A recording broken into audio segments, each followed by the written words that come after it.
In this video, I'm going to show you how to restore a Snapchat streak without paying.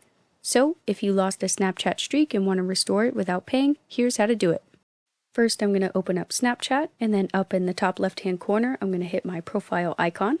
From here, in the top right-hand corner, I'm going to hit the Settings button. Here, I'm going to scroll all the way down until I see the Support section. And as you can see in the Support section, it says right there, I lost my Snap streak. I'm going to hit that. And from here, I'm going to click on How do I restore my Snap streak? So here on this page, it tells you if you recently lost your Snap streak, you can restore it with one free Snap streak restore or with an in-app purchase from the chat feed or your conversation. So you only have one free restore where you don't have to pay, but any restores after that will require a payment.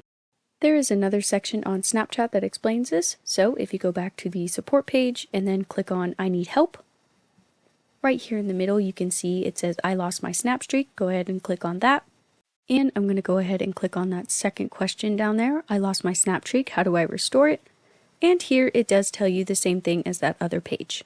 In the past, people have been able to reach out to the Snapchat support team and restore their Snap streaks for free, but that is not the case anymore. You will have to pay after your one free restore. Thank you for watching, and please leave a comment if this worked for you.